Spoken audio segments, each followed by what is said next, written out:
Estava acontecendo um assalto na igreja católica. Presta atenção.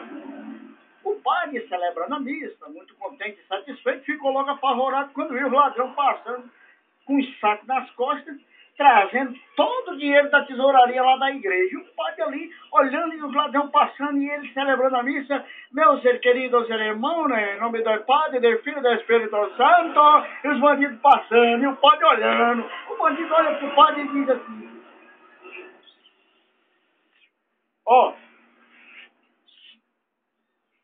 calado.